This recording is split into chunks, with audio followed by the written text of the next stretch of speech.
ওই মোড়ায় 30 টাকা, ওই মোড়ায় 30 টাকা, কোম্পানি কিন্তু 30 টাকা, ওইখানে 10 টাকা। এটা কোন কথা? এটা তো সাধারণ মানুষের বাঁচার কোনো লাইন নাই। কুমিল্লার মুরাদনগরে জিবির টাকার নামে চাঁদাবাজি বন্ধে ধর্মঘট পালন করেছে অটোরিকশা চালকরা। মঙ্গলবার 6 ফেব্রুয়ারি দুপুরে উপজেলা সদরের কুমিল্লা উত্তর জেলা আওয়ামী লীগের সভাপতি কার্যালয়ের সামনে কয়েকশো অটোরিকশা চালক এই ধর্মঘট পালন করে। জানা যায়, দ্বাদশ জাতীয় সংসদ নির্বাচনে নির্বাচিত হয়ে জিবির টাকার নামে চাঁদাবাজি বন্ধের ঘোষণা দেন এমপি আলহাজ জাহাঙ্গীর আলম সরকার। তার এই ঘোষণার 1 মাস না যেতেই আবারও শুরু হয়েছে সেই চাঁদাবাজি। গত শুক্রবার 2 ফেব্রুয়ারি থেকে উপজেলা সদরের আল্লাহ চত্বর ও কোম্পানিগঞ্জ বাজার এলাকায় প্রতিটি অটোরিকশা থেকে জোরপূর্বক আদায় করা হচ্ছে জিবির টাকা। আর সেই টাকা পরিশোধ করতে অনীহা প্রকাশ করলেই মারধরের শিকার হচ্ছে চালকরা।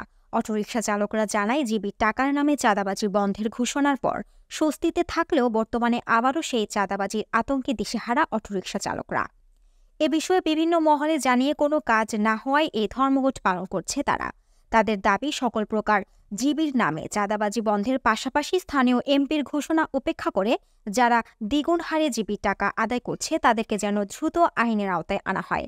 এ বিষয়ে মুরাদনগর থানার ভারপ্রাপ্ত কর্মকর্তা ওসি প্রভাষ চন্দ্র ধর জানান, এ বিষয়ে কেউ আমাকে অবহিত করেনি, খবর নিয়ে দেখছি। অটো গাড়িওয়ালারা আমরা সবাই একসাথে মিলিত হয়েছি জিপি টুকেন সাদাবদ্ধ করার জন্য। আমাদের এমপি সাহেব আপনার নির্বাচন করার পরে আমাদেরকে বলছিল জিপি টুকেন বন্ধ ছিল, 1 মাস দিয়েছিল না। এখন আবার ইদানিং 2 দিন ধরে জিপি টুকেন আবার চালু ছিল। আমাদের দাবি বন্ধ হবে, জিপি বন্ধ করতে হবে। আমরা জিপি গাড়ি চালাবো এমপি মহোদয় মানে এরকম আশ্বাস দিচ্ছে যে উনি পাস করলে জিপি চাঁদাবাজি সব বন্ধ। এখন বন্ধ ছিল, এই গত 2 দিনের ভিতরে আবার চালু করছে। না দিতে চাইলে ড্রাইভারের গায়ে হাত তুলতে যায়। কেউ গরিব মানুষ বা কে কিস্তি তুলে, কে শ্বশুর বাড়িতে কর্জ নিয়ে, কে মানুষের থেকে রেন্ট করে একটা গাড়ি কিনে বা গাড়ি করে। এই গাড়িটা চালাতে গেলে রোড 100 টাকা আপনি জরিমানা দিতে হয় বা দৈনিক। ওই মোড়ায় 30 টাকা, ওই মোড়ায় 30 টাকা, কোম্পানি কিন্তু 30 টাকা, ওইখানে 10 টাকা। এটা কোন কথা? এটা তো সাধারণ মানুষের বাঁচার কোনো লাইন নাই।